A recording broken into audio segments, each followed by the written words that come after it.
안녕하세요. 오늘도 사연 살롱을 찾아주셔서 감사합니다. 재혼남과 딱 10년 살고 이혼하고 다시 돌싱이 되어버린 50대 아줌마예요. 아이를 낳은 적이 없다 보니 이 나이 먹도록 아줌마란 호칭이 아직도 어색하네요. 나이는 거의 할머니 나이를 향해 가고 있는데 말이죠. 저는 흙수저 집안에서 태어난 데다가 친정 엄마 아빠까지 돌아가시는 바람에 평생을 가난의 구렁텅이에서 벗어나질 못했어요. 생사와 관련된 일 외에는 돈 쓰지 않는다란 마인드로 지금까지 살아왔죠. 옷은 평화시장이나 동대문시장 뒷골목으로 들어가면 바닥에 쫙 깔아놓고 파는 1, 2천 원짜리 하자 있는 옷만 골라 입었죠. 제 자신을 위해서는 그 흔한 영양제 한 번을 안 사 먹었으니까요. 하지만 이젠 그렇게 구질구질하게 안 살려고요. 꽁돈이라 하기에 좀 큰 금액인 3억의 현금이 갑자기 생겼거든요. 마치 하늘에서 뚝 떨어진 것 마냥 말이죠. 그 돈으로 압구정 피부과에 다니며 리프팅 레이저도 받고 난생 처음 샤넬백도 사봤답니다. 백화점에서 고급 투피스도 사보고 비싼 레스토랑에 가서 친구들과 와인 한 잔에 코스 요리를 즐기기도 했죠.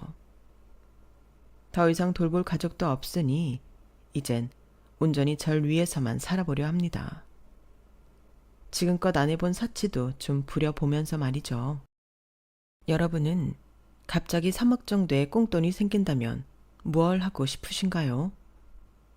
50년간의 제 인생이 그리 즐겁지만은 않았지만 말이에요.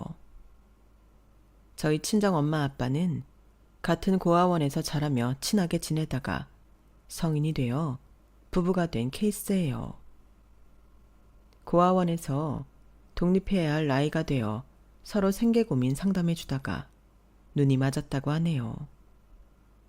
부모님의 고향이나 다름없는 고아원 얘기를 수백 번은 들은 것 같아요. 그중 단연 1등은 먹을 거 부족해서 항상 음식 쟁탈전이 벌어졌다는 얘기였죠. 못 먹고 자란 게 한이 되셨는지 저희 부모님은 두 분 다 대식가였어요. 워낙 가난하니 비싼 음식은 못 먹었지만 싼 재료로 양만큼은 푸짐하게 먹었죠. 우리 집은 대접이 밥공기였고 냉면 그릇이 국그릇이었어요. 어렸을 때부터 그렇게 자라서 남들 집도 다 그런 줄로만 알았죠. 라면도 엄마 아빠 저 이렇게 세 식구가 7, 8개씩 끓여 먹었죠. 마치 어렸을 때 못 먹은 거 한풀이 하듯 우리 가족은 열심히 먹어 제꼈던 것 같아요. 지금까지도 전 대식가지만 한 40 넘어가니 살이 좀 쪄서 요즘은 자제하고 있네요. 어렸을 적 돈은 없어도 부모님 밑에서 따뜻하고 행복하게 자랐죠. 없는 돈을 모으고 모아 부모님께선 제 교육을 위해 비싼 학군지의 월세방으로 이사까지 하셨어요. 반지하집이라고 했지만 거의 깜깜한 지하실이나 다름없는 집이었죠. 돈을 벌기 위해 엄마는 빌딩 청소, 지하철역 청소 등을 하셨어요. 아빠는 경비원으로 일하며 밤에는 대리운전, 트럭 운전 등 투잡, 쓰리잡을 뛰셨고요. 어떻게든 반지하 월세집을 떠나 우리만의 보금자리를 마련해 보고 싶은 마음에서였죠. 한국인들은 집에 대한 소유욕이 엄청나잖아요.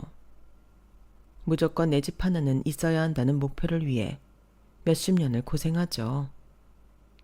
우리 부모님도 마찬가지셨어요. 10년이 넘는 기간 동안 개처럼 고생하고 허리띠 졸라매서 모은 돈으로 방 2칸짜리 10평 빌라를 마련할 수 있었어요. 처음 이사가는 날, 다 정리도 안 된 거실에서 조그만 초코 케이크 하나 놓고 둘러앉아 자축했던 기억이 새록새록 나네요. 미영아, 드디어 엄마 아빠 이름으로 집을 샀다. 아무리 코딱지만한 집이라도 서울에 집 한 칸 마련하는 게 어디 쉬운 일이더냐. 여보, 애미애비 없이 고아원에서 자란 우리가 드디어 성공했네 그려. 아휴, 창피하게 딸내미 앞에서 눈물이 다 나는구먼. 그래 자기야, 매일 4시간씩 자가면서 하루 종일 일하느라 진짜 고생 많았어요. 자기에 비하면 9시간씩 빌딩 청소하러 다니는 나는 호강하는 거지 뭐. 이제 우리 가족이 좋은 일만 생길 것 같아요.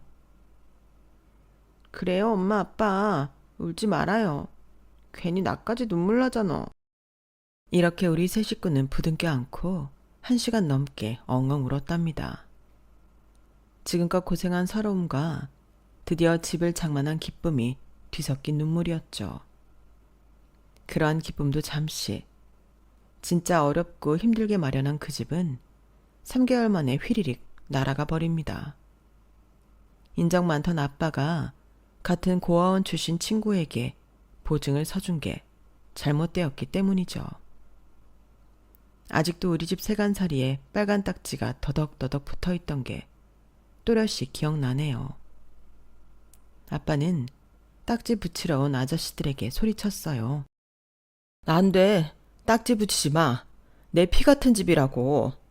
아이고, 내 팔자야. 차라리 내 목숨 가져가소. 이 집만큼은 안 된단 말이다. 우리 가족은 설상가상 빚까지 떠안고 뿔뿔이 흩어졌어요. 아빠는 더욱 가열차게 돈을 벌어야 한다며 머나먼 지방으로 내려갔어요. 엄마도 24시간 일해야겠다고 돈 많이 준다는 집 입주 가사 도우미로 들어가시게 되었죠. 전 친척도 없었기에 친구네 집을 전전하게 되었어요. 우리 가족은 6개월 후 돈 많이 벌어서 꼭 다시 함께 살자는 약속하에 각자 자리에서 발버둥 치며 최선을 다해 살았어요. 하지만 친구네 집에 공짜로 얹혀 사는 것이 여간 힘든 일이 아니었어요. 공부며 알바까지 하고 나서 잠만 자는 건데도 눈치가 많이 보이더군요. 철없이 엄마에게 전화로 하소연하곤 했죠. 엄마, 보고 싶어. 우리 가족 다시 살면 안 될까? 왜 나 찢어져서 살아야 해? 그놈의 돈이 뭔데? 부모님은 하나뿐인 외동딸을 위해 7평짜리 1.5룸 월세를 얻어 다시 뭉쳐 살기로 하셨죠. 대학 입시 준비에 매진하라면서 알바도 못하게 하시고 약간의 용돈도 쥐어주셨어요. 저도 부모님을 기쁘게 해드리기 위해 책에서 눈을 떼지 않고 서울 4년제 명문 여대에 합격했죠. 합격 소식을 들은 날, 우리 가족은 신당동의 유명한 떡볶이집에서 파티를 했었죠. 대식가여서 늘 통통했던 저는 대학에 와서 생전 처음 다이어트라는 걸 했고 20kg 감량에 성공합니다. 그러자 길거리에서 탤런트 해보라며 명함을 받기도 하고 지하철이나 버스에서 남자들이 연락처를 묻기도 하더군요. 참으로 신기한 경험이었죠. 친구 권유로 딱 한 번 소규모 미인 대회에 나가서 2등을 하기도 했어요. 나름 캠퍼스 생활이 재미있더군요. 하지만 빨리 돈을 벌어 생활비도 드리고 집안 빚을 함께 갚아야 했던 저는 학교 공부와 취업 준비로 정신이 없었죠. 제 목표는 사회복지사 공무원이었어요. 공무원이 되면 죽을 때까지 연금이 나온다는 게 저한텐 정말 큰 메리트였죠. 노후 준비가 전혀 안 된 부모님을 보면서 삶이 너무 불안정하다는 생각을 했거든요. 당장 연봉 센 대기업보다는 적은 돈이라도 노후까지 꼬박꼬박 받을 수 있는 공무원이 되고 싶었어요. 연애 한 번 안 하고 4년제 대학을 3년 만에 조기 졸업했고 졸업과 동시에 공무원 시험에 합격했어요. 어렸을 적 기초수급가정에 해당되어 동사무소에 사회복지공무원 언니로부터 여러 혜택을 안내받고 생필품도 지급받았기에 일부러 사회복지공무원에 지원하여 합격한 거죠. 내가 담당한 지역의 따뜻한 파수꾼이 되어야겠다는 당찬 포부와 부푼 꿈을 안고 공무원 생활을 시작했지만 현실은 지옥이 따로 없더군요. 민원인들이 동사무소에 찾아와 깽판 부리는 것은 공포에 가까웠죠. 특히나 수급 대상이었다가 소득이 일정 수준 이상 잡히면 대상에서 제외가 되는데, 그럴 경우 사회복지 공무원인 절 찾아와서 거의 죽일 듯이 협박하고 난리를 치고 가더군요. 그날도 어김없이 민원인이 주민센터의 화풀이 대상인 절 찾아왔더랬죠. 야, 네가 뭔데 내 돈줄을 잘라? 진짜 한번 맛 좀 볼 테야? 내가 여기 높은 사람하고 아는 사이야. 너 공무원이면 철밥통인 줄 알지? 내가 너 잘라버리라고 할 거야. 진짜 힘이 뭔지 보여줘. 그 남자 민원인은 그때부터 주민센터의 집기들을 때려 부수기 시작하더군요. 경찰이 올 때까지 너무 무서운 저는 남자 상사 뒤로 숨었어요. 미영씨, 괜찮으세요?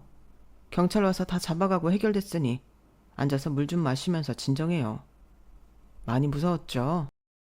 한수철 주임님은 제 옆에서 근무하며 아직 업무 초보인절 항상 밝은 미소로 많이 도와주곤 했죠. 민원인들이 제가 욕설 등을 할 때면 중간에 나서서 방패막이가 되어주었고요. 너무 든든했어요. 한 1, 2년 그렇게 함께 일하다 보니 우리 둘은 정이 들어버렸고 연인이 되었죠. 직장에선 안 사귀는 척하고 주말이면 함께 꽃구경도 가고 한강변에 가서 라면도 먹고 풋풋한 데이트를 즐겼어요. 그렇게 몇 년을 사귀다 보니 전 27살이 되었고 남친은 저보다 8살이나 많은 사람이었기에 결혼 정년기였죠. 저 혼자 이 남자와 결혼하면 어떨까? 라고 자주 상상했던 것 같아요. 아무리 생각해도 핑크빛 미래만 그려지더군요. 홀어머니를 모시고 사는 가난한 남자였지만 뭐 돈이 없는 건 저도 마찬가지였기에 전혀 문제될 게 없다고 생각했어요. 그런데 남자 생각은 다르더군요. 자기야, 왜 나한테 프로포즈 안 해? 이제 우리 사귄 지 3년이 넘어가는데 말이야. 여자인 내가 자존심 상하게 이런 말을 먼저 꺼내야겠냐고. 미영아, 난 30대 중반을 넘어가도록 전세 보증금 마련할 돈도 아직 없는 못난 남자야.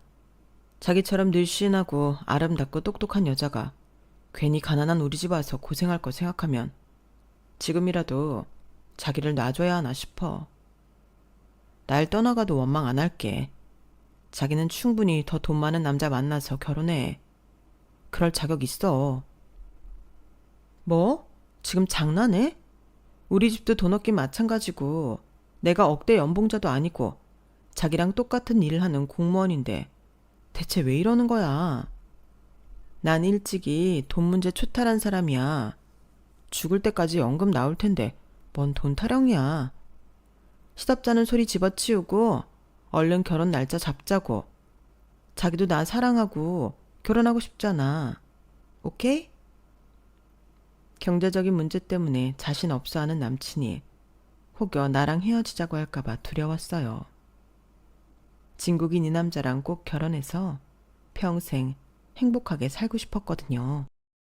살짝 다혈질의 성격 급한 저는 결혼을 빠르게 밀어붙이고 싶었죠.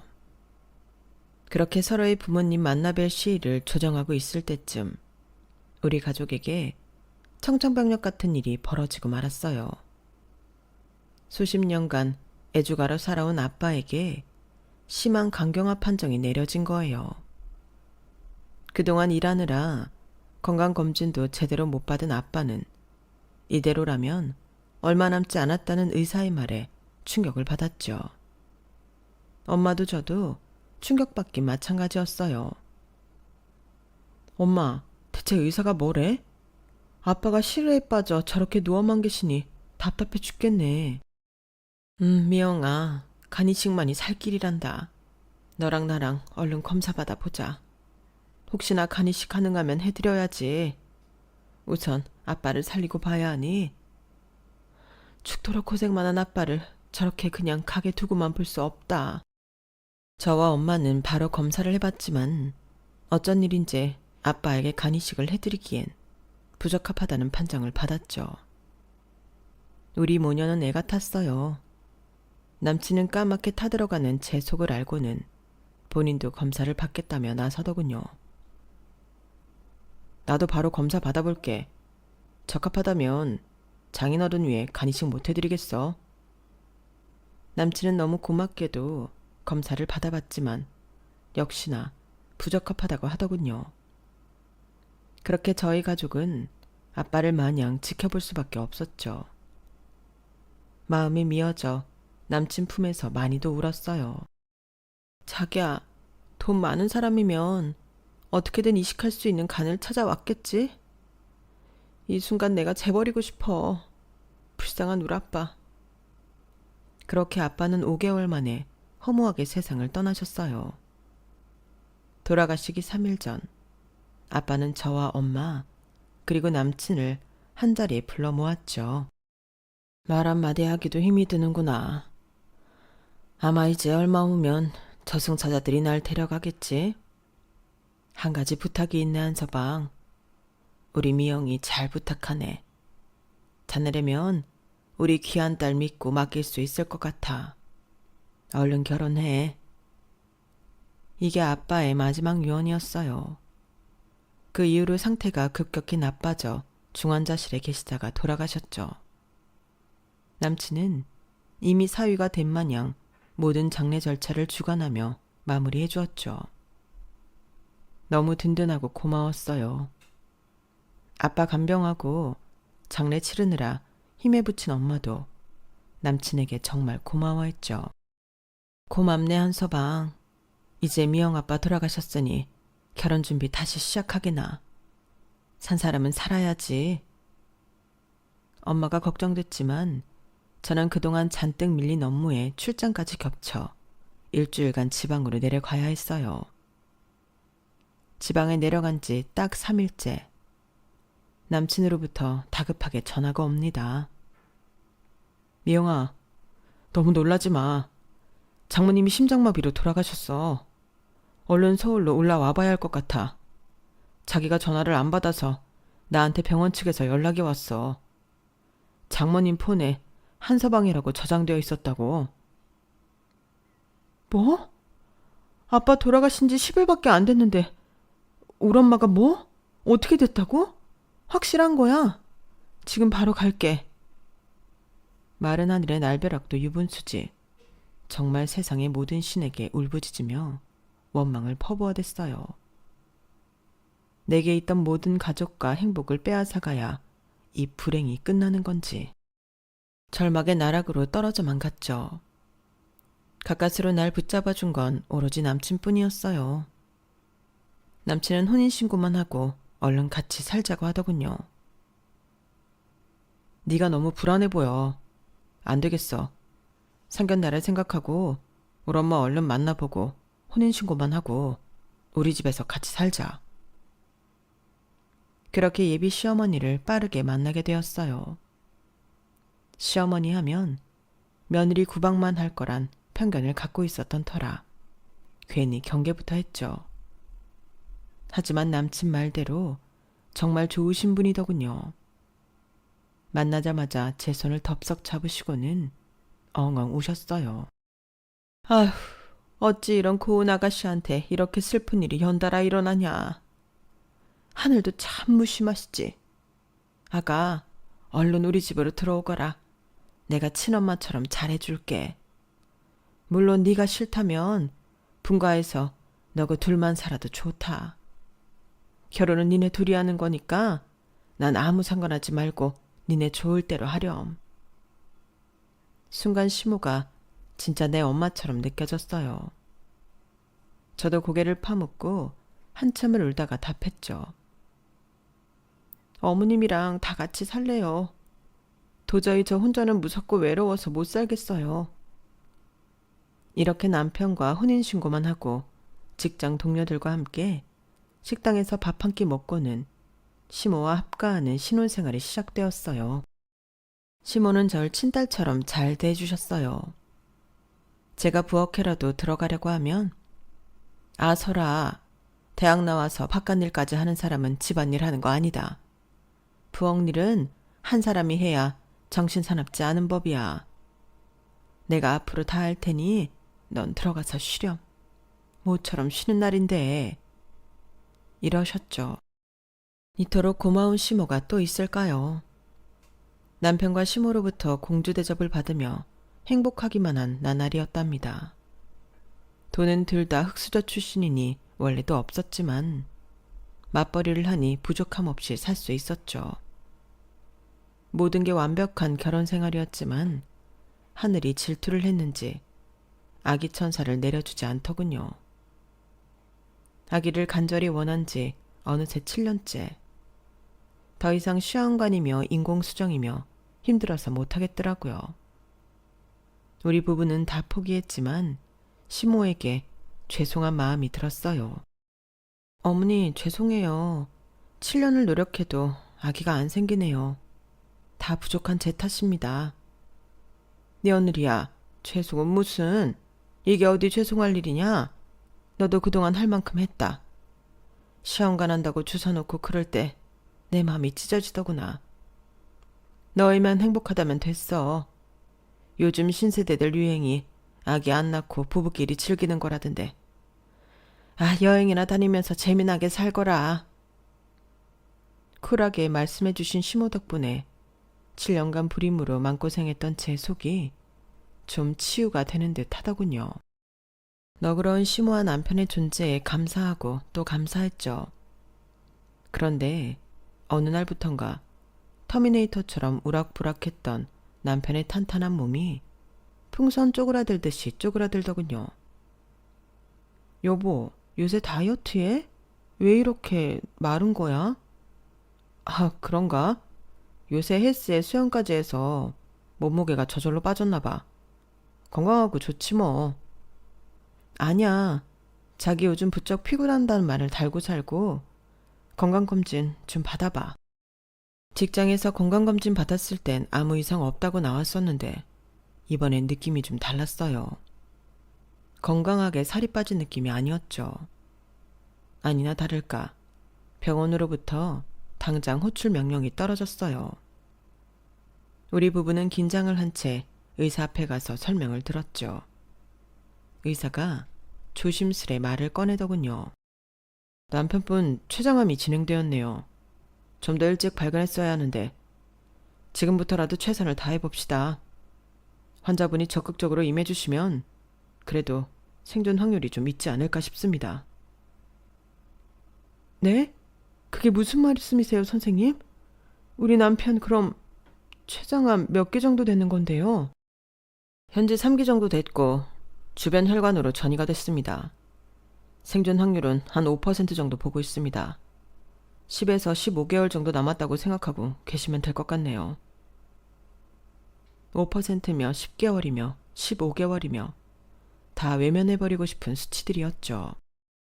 헬스장과 수영, 등산 등을 하며 건강관리를 해온 건장한 남자의 인생이 1년 남짓 남았다니 말이 안 됐어요. 현실을 다 부정하고 싶더군요. 같이 들은 남편이 놀랐을까봐 마음껏 오열하지도 못하겠더라고요.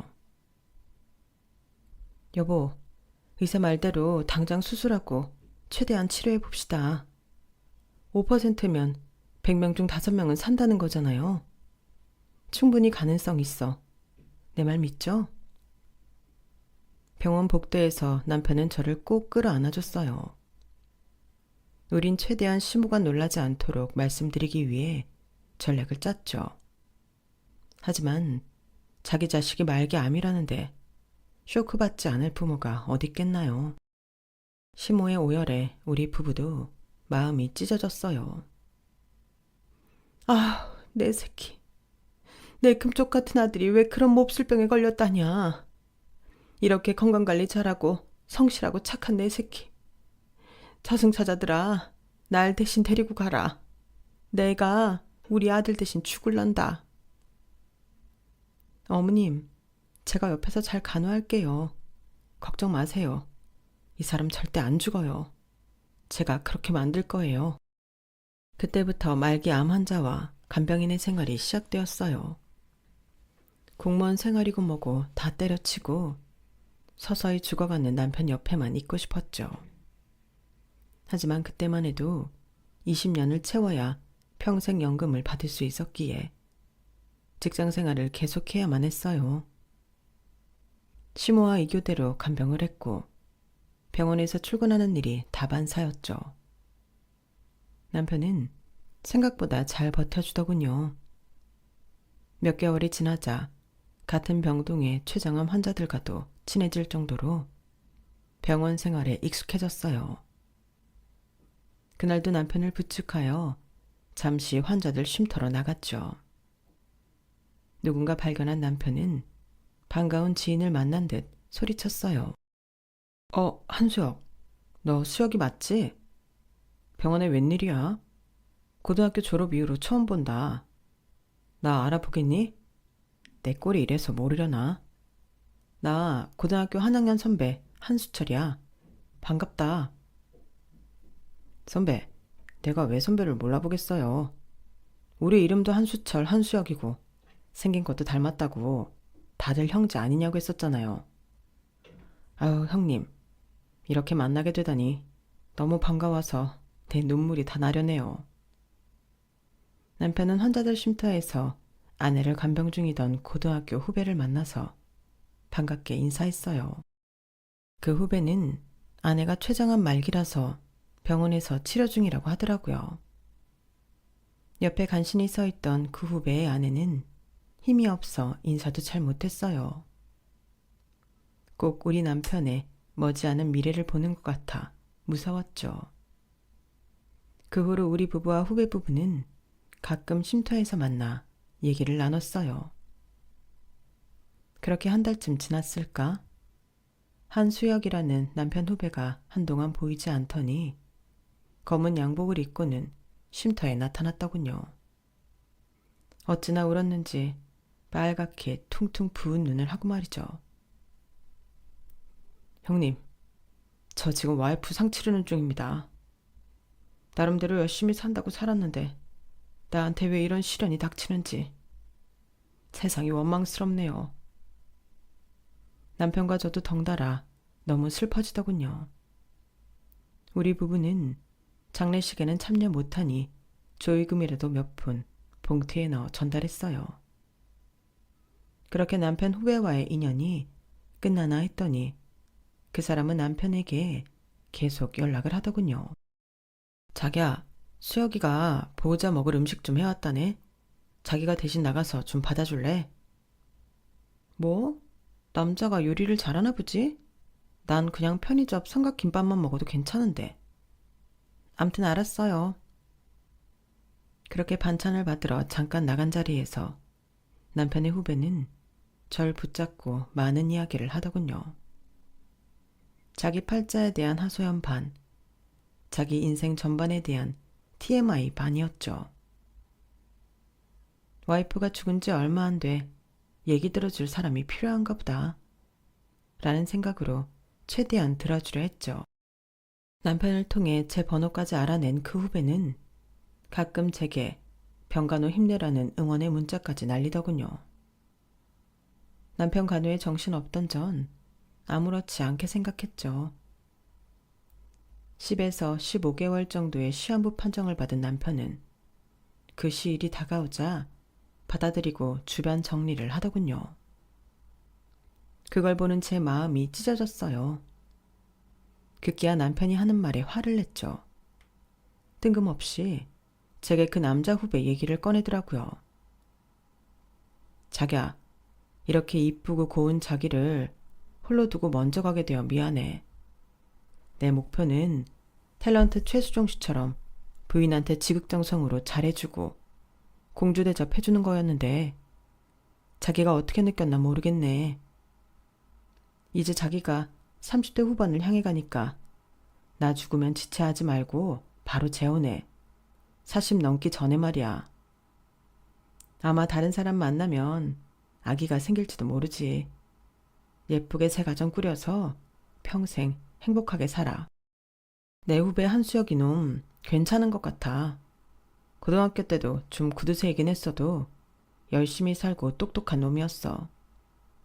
아마 자기 굶기는 일은 없을 거야. 서울대 나와서 대기업 다니고 강남 살고 외제차 굴리고 다니는 거 보니 지금도 부자인 것 같아. 부자 남편 만나서 진짜 공주처럼 살아. 응? 지금 무슨 얘기를 하는 거야? 갑자기 웬 재혼? 지금 신변 정리라도 하는 거야? 날 딴 남자한테 떠넘기면서 말이야? 됐어. 당신 절대 안 죽어. 내가 안 죽게 만들 거야. 내 앞에서 다신 그런 얘기 꺼내지도 마.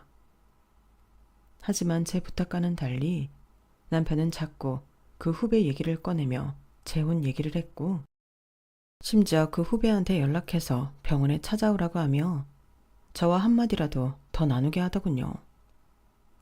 그런 남편의 행동이 너무 싫었어요. 원망스럽기까지 했죠. 시간을 붙잡고 흘러가지 못하게 막고 싶었지만 남편의 시한부 인생은 20개월 만에 막을 내리고 말았어요.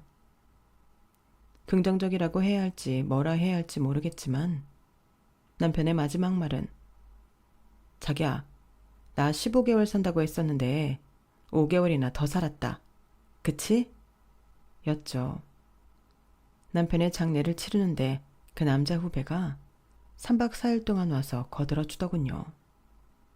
슬픔에 빠진 우리 시모까지 살뜰히 챙기면서 말이죠. 참 고맙긴 했어요. 많진 않았지만 남편이 남긴 몇 억의 재산은 시모에게 몽땅 드렸어요. 그런데 시모는 그 돈을 한사코 거부하시더군요. 미영아, 이 돈 나 필요 없다. 너 다 가져가. 난 좁지만 이 집도 있고 돈은 국가에서 나오는 노령연금이면 충분해. 이제 나가 살거라. 너 아직 한창 때인데 얼른 재혼해. 전 친어머니와 다름없는 시모와 계속 같이 살겠다고 우겼지만 시모는 마치 저와 정을 때려는 것처럼 단호했어요. 제 짐까지 손수 싸주며 어서 나가 살라고 하더군요. 그렇게 전 홀로 작은 빌라로 들어갔어요. 그저 직장 생활이나 열심히 하며 살아야겠다고 생각했죠. 제 마음의 틈을 비집고 한수혁, 이 남자가 자꾸 파고들더군요. 완전히 무너져 있는 제 존재를 다시금 세워주며 보듬어줬어요. 우울감에 허우적대고 있던 저는 살뜰히 챙겨주는 이 남자한테 의지하고 싶은 마음이 조금씩 생기더군요. 나한테 마음을 좀 열어주세요, 형수님. 아니, 이제 형수라고 안 부르고 미영씨라고 할게요. 형님이 생전에 내게 미영씨랑 재혼해서 행복하게 살으라고 부탁했어요. 나도 그러고 싶어요. 지금 쓰러질 것 같다고 그랬죠? 미영씨는 지금 옆에 누군가 반드시 있어야만 해요. 그게 나이고 싶어요. 우리 같이 있어요. 미영씨한테 다시금 행복을 되찾아주고 싶어요. 결혼해서 말이에요. 결혼? 남편과는 너무 다른 남자가 내게 결혼을 얘기하는 게 이상했어요. 아직 남편 돌아가신 지 1년도 안 됐으니 재혼 생각은 없었지만 한수혁 이 남자는 엄청난 속도로 밀어붙이더군요. 다 늙어서 재혼하는 마당에 상견례도 필요 없고 그냥 혼인신고 도장 하나 찍고 살림 합칩시다. 아참, 내가 아이 둘이 있어요. 큰아들은 미국 대학에서 공부하고 있고 막내딸은 고등학생인데 곧 독립할 테니 크게 신경 쓰이는 일은 없을 거예요. 그 남자는 제게 정말 극진히 대접하더군요.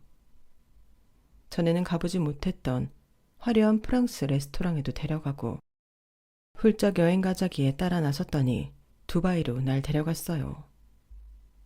7성급 최고급 호텔에서 개인 가이드를 대동하고 럭셔리한 여행을 즐겼죠. 저에겐 이 모든 게 첫 경험이었기에 눈이 휘둥그레져 따라다니기 바빴네요. 남친과 나름 재미있게 사귀다가 정신 차려보니 구청에서 혼인신고서를 작성하고 있었어요. 좀 성급한 감이 있었지만 이 남자가 그때까진 제게 엄청난 신뢰와 믿음을 줬거든요. 꼭 물리적인 것뿐 아니라 제가 심리적으로 안정되게 치유해 주었죠. 혼자 살던 빌라에서 나와 저희 간단한 집만 갖고 재혼한 남편이 살고 있는 강남 아파트로 들어갔어요. 제가 온다는 소식을 들은 남편의 가족들이 총 출동했더군요. 남편의 부모님과 자녀들이 나란히 팔짱을 끼고는 짐 갖고 들어오는 절 째려보고 있었어요. 첫 번째 결혼에서의 따뜻했던 가정과 가족들과는 분위기가 매우 다르더군요. 아니나 다를까 시무가 팍 쏘아붙였어요. 반반한 쌍판떼기로 내 아들 꼬셨구나? 해봤자 쥐꼬리만한 월급 버는 공무원이라면서 나이 40이면 다 늙어서 애도 못 낳겠구만. 어디서 저런 패급 물건을 집안에 들여? 너 내 아들 서울대 나오고 대기업 연봉 1억도 넘는 거 알고 있지? 재수없게 몸 약한 와이프를 만나서 졸지에 호래비 신세가 되었지만 아직은 너무 잘생기고 멋지다고. 돈 많은 여자랑 재혼하라고 그렇게 얘기했걸라. 아, 지팔자 지가 꼬는 거지 뭐. 보아하니 옷 몇 벌 가져온 것 같은데 그 가방 안에 시댁 식구들에게 줄 현금은 두둑히 있는 거냐? 혼수도 없이 몸뚱아리 하나만 들어오는 거면 돈이라도 내야 할 거 아니야? 망치로 누군가 내 머리를 쾅 하고 때린 것 같더군요. 혼인신고서에 도장을 찍은 게 갑자기 후회스러워졌어요. 이 집에서 살아남으려면 정신 차려야겠다는 생각이 들었죠. 어머님, 아버님 안녕하세요. 처음 인사드리겠습니다. 근데 말씀이 좀 심하시네요. 제가 초혼도 아니고 나이도 먹을 만큼 먹었는데 세상에 패급 물건이라뇨. 그게 처음 보는 며느리한테 가당키나 한 말씀인가요? 저 산전수전 다 겪은 사람입니다. 말 한마디 못하고 꿍꿍 앓는 순진한 며느리라고 생각지 마셔요. 앞으로 말씀 조심해 주세요. 그래야 저도 예의 차리고 살 수 있습니다. 단추구멍만한 시모의 눈이 두세 배는 더 커지더군요. 당황한 기색이 역력했죠. 야, 수여가, 너 이제 큰일이다. 아주 요상한 물건을 데려왔구나. 너 잡혀 살게 생겼다. 새로운 며느리가 내 아들 잡아먹겠구나. 아, 여보, 그만 들어갑시다. 쟤랑 더 붙어있다간 내 명예 못 살겠어요. 시모와 시부는 서둘러 본인의 집으로 돌아갔어요. 다음 타자는 남편의 자식들이었죠. 제게 적대감을 갖고 있는 건 시부모들이나 자녀들이나 마찬가지인 듯 했어요. 아빠, 뭐 저런 여자를 데리고 와. 우리한테 엄마 대접 받을 생각 추워도 말아요. 오빠는 미국에서 계속 생활할 거고 난 공부에 취미가 없어서 고등학교 졸업하자마자 사업해볼 생각이니까 돈이나 잘 대주라고요. 어린 것이 돈 얘기만 짓거리더니 본인 방으로 휘리릭 들어가 버리더군요. 적당히 하고 안방으로 들어갑시다. 다음에 만나면 서로 좀 편해질 거야. 남편의 위로 같지 않은 위로를 받은 채 찝찝한 마음을 갖고 재혼 생활이 시작되었죠. 혼인신고에 이미 도장을 찍은 남편은 그동안 무슨 연기학원에 다녔나 싶을 정도로 사람이 바뀌더군요. 일단 강남집은 자가가 아닌 월세였어요. 대기업 다니며 월급을 많이 받는 건 사실이었지만 생활비는 칼같이 반반 내길 주장하더군요. 외제차도 할부였는데 세상에 60개월 할부도 있다는 사실을 그때 처음 알았죠. 남편의 수입은 모조리 자기 가족들에게 들어가고 있었어요. 미국 생활을 한다던 첫째 아들에게 한 달에 몇백씩 들어가고 있었고 둘째는 고3 졸업할 때쯤이었는데 벌써 무슨 뷰티 사업을 하겠다며 주구장창 투자금만 쏟아붓고 있더군요. 시부모는 엄청 건강했으나 고상한 척하는 사람들이라 일도 안 하고 아들한테 생활비를 전액 타가고 있었어요. 더 환장하겠는 건 남편과 그의 가족들이 엄청나게 사치하는 사람들이라는 거였죠. 양말 한 짝을 사도 백화점에서 사야 하는 사람들이었거든요. 짧았던 연애 시절, 저에게 럭셔리한 데이트를 선사했던 게 다 대출로 이루어진 거라는 걸 뒤늦게 알았어요. 총체적 난국이었죠. 시모 말대로 쥐꼬리만한 월급을 받던 제 돈까지 요구하더군요. 되돌릴 수도 없는 제 잘못된 선택이었죠. 참담했어요. 내가 당신 전처 제사까지 지내줄 정도로 당신과 가족들에게 헌신적으로 하잖아. 그런 내게 가족들 생활비며 부모님 용돈까지 다 내게 해? 내 월급을 100% 갖다 바치라는 거야? 제발 사치를 좀 줄여. 비싼 월세 내며 강남 아파트 살아야 해? 꼭 벤츠 타야 직성이 풀려? 이런 거 하나하나 다 절약할 수 있잖아. 이제 너랑 나랑은 경제 공동체야. 생활비 400만 원 정도 부담하라는 게 큰 잘못이야? 넌 애도 못 낳는 여자잖아. 그럼 내 아이들 친자식처럼 키워야 하는 거 아니야? 애들이 각자 자리에서 성공해 보겠다고 저렇게 발버둥 치는데 엄마로서 돈도 안 보태고 보고만 있겠다는 거야? 친엄마가 아니니 막 나가겠다는 거야. 막말로 이 집에 네 몸뚱아리밖에 더 가져왔냐? 밥값은 해야 할 거 아니야. 당신 미쳤어? 이럴 거면 왜 재혼하자고 한 거야? 그것도 엄청나게 서둘러 가면서 말이야. 이유를 알고 싶냐? 집안일 해주고 내 아이들 케어해주고 잠자리 할 여자가 필요했다. 왜? 참네. 돈도 지지리도 없는 애 데려다 놨더니 자존심만 세우긴. 황당하기 그지없었어요. 너무 충격적인 남편의 말에 핏대 세울 기운도 안 나서 침대 귀퉁이에 털썩 주저앉아 하염없이 울기만 했어요. 저 남편의 말대로 예쁜 가정 꾸려 행복하게 살려고 재혼한 건데 그 꿈은 물거품이 되어버렸죠. 영혼 없는 재혼 생활이 계속되던 어느 날 오랜만에 친구와 강남역에서 만나 커피 한 잔을 하기로 했어요. 그런데 커피숍에서 미국에 있다던 첫째 아이를 만나게 되었어요. 지석아, 너 왜 여기 있어? 한국 들어왔었어? 아이, 재수없게. 이 아줌마가 왜 강남역에 있는 거야? 내 뒤 밟고 다녀? 여긴 내 나와바리라고. 무슨 소리야? 한국 들어왔으면 연락을 줘야지. 아빠 기다리시겠다. 무슨 개 같은 소리야. 아빠가 아줌마 돈 계속 빼먹으라고 미국에 있는 척 하랬는데. 뭐? 그럼 계속 한국에 있던 거였어? 미국 생활비 한다고 한 달에 몇백씩 가져갔잖아. 그거 다 내 강남 오피스텔 월세로 들어갔지. 덕분에 차도 할부로 좀 뽑고 말이야. 인생 뭐 있어? 한창 젊을 때 즐겨야지. 안 그래? 늙은 아줌마? 뭐? 너 말본새가 그게 뭐야? 내 돈 내놔. 거짓말하고 타간 내 돈 내놓으라고. 남편의 첫째 아이는 유유히 돌아서 나가더군요. 속이 부글부글 끓었어요. 온 가족이 합심해 나한테 거짓말을 하다니. 내 피 같은 돈을 그렇게 뜯어가다니. 남편한테 전화해 당장 따졌죠. 지석이 미국 안 있고 한국에 계속 있었다는데 지금 뭐 하자는 거야? 내 피 같은 돈 뜯어가니까 속이 시원하냐?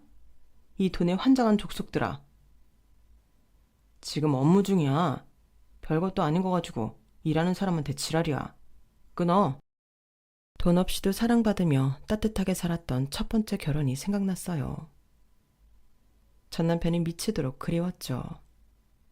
아마 현 남편과의 재혼을 권유했던 전 남편도 이런 미친놈인 걸 전혀 몰랐을 거예요. 둘째의 행동은 더 가관이었죠. 어느 날은 웬 이불을 돌돌 말아 싸갖고 집에 들어오더군요. 그게 뭐니 지희야? 이불 사왔어? 왜 보름 만에 집에 들어와? 그동안 어디 있었어? 아줌마, 나 애 낳았어. 이거 내 아기야. 아줌마는 여태껏 나 임신한 것도 몰랐어요? 하긴 나한테 관심도 없었을 테니. 애기 아빠는 누군지 나도 잘 모르니까 묻지 마시고 합심해서 잘 키워봅시다. 하긴 아줌마도 애 못 낳아서 한 번도 안 키워봤겠네. 인생에 도움이 안 되네. 이제 20대 초반인 애가 아빠가 누군지도 모르는 아기를 낳아왔다니 너무 큰 충격이었죠. 당연히 남편은 난리가 났어요. 아니, 딸내미가 임신을 했는지 안 했는지도 몰랐단 말이야? 대체 이 집에서 하는 일이 뭐야? 애 케어를 어떻게 하는 거냐고. 아, 이 일을 어떡하냐 정말. 이미 낳은 아기 어쩔 수 없지. 당신 젊었을 때부터 애 갖고 싶어 했으니 한번 잘 키워봐. 우리 딸은 비즈니스 하느라 바쁠 테니. 공무원 생활하느라 나도 바쁜데 어떻게 지 아기를 키우라는 거예요. 그리고 친아빠인 당신도 딸내미 임신한 거 몰랐으면서 나보고 책임을 떠넘기니 황당하네 정말. 하지만 그날부로 우리 집에 들어온 아기는 빽빽 울기만 하니 집에 있어도 쉬지도 못하고 육아를 도와줘야만 했어요. 졸지에 할머니가 되었죠. 남편의 이기적인 행동은 극에 달해 항상 본인 건강만 챙기느라 공진단을 저 높은 단스 위에 숨겨놓고 매일 몰래 먹더군요. 짜증나서 남편 보란 듯이 꺼내 먹었어요. 어이, 왜 남의 걸 훔쳐먹어? 그거 남자 정력 위한 거야. 여자는 먹으면 큰일 난다고. 말도 안 되는 속임에 내가 넘어갈 것 같아? 진짜 유치하다. 지금 우리가 몇 년을 같이 살았는데 아직도 와이프 대접을 안 해주는 거야? 당신 전처 스트레스 엄청 받았겠어. 안 봐도 비디오지 뭐. 내가 이 집 가족들한테 들어가는 돈이 얼만데 이까지 공진단한 게 못 먹어? 내가 다 먹을 거야. 저도 같이 유치해지더군요. 남편에 대한 신뢰, 사랑 이미 하나도 없는 상태였죠. 껍데기로만 재혼 생활을 유지하고 있었어요. 제 마음을 알았는지 남편이 이혼을 선언하더군요. 저도 오케이 했고 결혼할 때와 같이 이혼도 최대한 빠르게 마무리 지었어요. 하지만 제 집이 구해질 때까지 당분간 전처가 쓰던 방에서 지내야 했죠. 전처가 쓰던 삐걱거리던 침대도 제 차지였어요. 남편이 낡았다며 진작에 버리라던 침대였죠. 그 침대에 누우니 이런 미친 집안에서 살며 오래전에 병들어 죽은 전처가 괜시리 불쌍해지더군요. 분명 저처럼 마음고생이 심했을 게 뻔하니까요. 그때 회사에 있던 남편으로부터 전화가 오더군요. 이혼 오늘부로 마무리되었으니 얼른 내 집에서 나가주길 바래. 괜히 나한테 위자료라든지 그딴 거 요구하려고 내 집에서 민기적대는 거라면 돈 한 푼 절대 못 줘. 오늘부터 절대 연락하지 말라고. 당신 사치하느라 돈 없는 거 내가 다 아는데 뭔 돈을 바래. 내가 크지냐? 이따 저녁에 짐 빼서 내 집으로 갈 거니까 당신 말대로 오늘부로 우리 인연 쪽 내자고. 전화 끊고 열받아서 씩씩대고 침대를 두 손으로 쾅쾅 내리치고 있는데 갑자기 털썩 하는 소리가 나더니 매트리스가 주저앉더군요. 하도 오래된 침대여서 그러려니 하면서도 아래쪽을 살펴봤더니 매트리스 하부가 상당히 많이 찢어져 있더라고요. 그런데 누가 작정하고 찢고는 테이프로 붙여놓은 것 같았어요. 너덜너덜해진 테이프를 살짝 뜯어봤죠. 그랬더니 오마이 갓. 5만원짜리 현금 뭉치가 툭 떨어지는 거 아니겠어요? 이게 대체 뭔 일이래? 하면 테이프를 쭉 뜯고는 손을 넣어봤어요. 그랬더니 매트리스 안쪽으로 돈 뭉치들이 몇 개가 더 있더군요. 전 아예 매트를 뒤집어서 본격적으로 현금 뭉치를 꺼내기 시작했어요. 나온 돈을 세어보니 총 3억 원. 그리고 전처의 일기장이 나오더군요. 쭉 훑어보니 눈물 나는 내용이었어요. 내가 이 돈을 따로 모으지 않으면 한수혁, 저 작자가 다 털어갈 것 같다. 이 집안은 미친 집안이야. 내 금쪽 같은 아이들이 저 이기적인 아빠 놈을 닮아서 안쓰럽다. 미안하다, 내 아이들. 제 짐작대로 전처는 저처럼 힘겨운 결혼 생활을 하며 스트레스에 암까지 걸려 세상을 뜨고 만 것이었죠. 남편이 돈 생기는 족족 다 뜯어가니 이렇게 비상금을 마련한 거였고요. 비상금 치고는 참 많았죠. 하지만 제가 지난 10년간 남편과 남편의 아이들에게 거의 뺏기듯이 쏟아부은 돈이 3억은 넘을 거예요. 지금 제 수중에 남은 돈은 전 남편 유산, 그게 전부니까요. 제가 직장 생활하며 벌었던 돈은 다 남편 가족에 의해 없어진 지 오래였죠. 꼴도 보기 싫은 사람들이었지만 3억의 존재는 알려줘야 한다고 생각해서 남편에게 전화를 걸어봤어요. 시모와 시부, 남편의 자식들, 차례로 연락을 취해봤지만 다 내 번호를 차단했는지 연락을 안 받더군요. 아마 제가 위자료를 요구할 수도 있으니 제 연락은 무조건 받지 말라는 남편의 지침이 있었을 거예요. 그러거나 말거나 전 동사무소에 폐기물 신고를 하고 그 매트리스를 벌어버렸어요. 물론 현금은 다 제가 가지고 와버렸죠. 제가 사치 부리는 성격도 아니고 직장도 정년까지는 다닐 생각이니 이 돈을 다 절 위해 쓰진 않을 거예요. 다만 꽁돈이 생겼다 생각하니 마음은 여유로워지네요. 미친 집안, 미친 남자와 재혼하여 지난 10년간 마음고생, 몸고생, 제 돈 다 털린 거 생각하면 3억의 위자료도 모자르다고 생각돼요. 어쨌든 최대한 보람차게 사용하도록 할 계획이에요. 좋은 일도 많이 하고 말이죠. 아직 연락하고 지내는 전씨 모두 찾아뵙고 호강시켜 드릴 거예요. 제 친엄마 같은 분이니까요. 이렇게 하여 제 재혼은 장렬히 막을 내렸네요. 속이 다 후련합니다. 아직 많이 남은 올해도 열심히 살아보려고 합니다. 이제 제 인생의 재혼은 더 이상 없을 것 같네요. 지금껏 제 이야기 들어주신 분들 감사합니다. 따뜻한 마음으로 세상을 잘 살 수 있겠지요?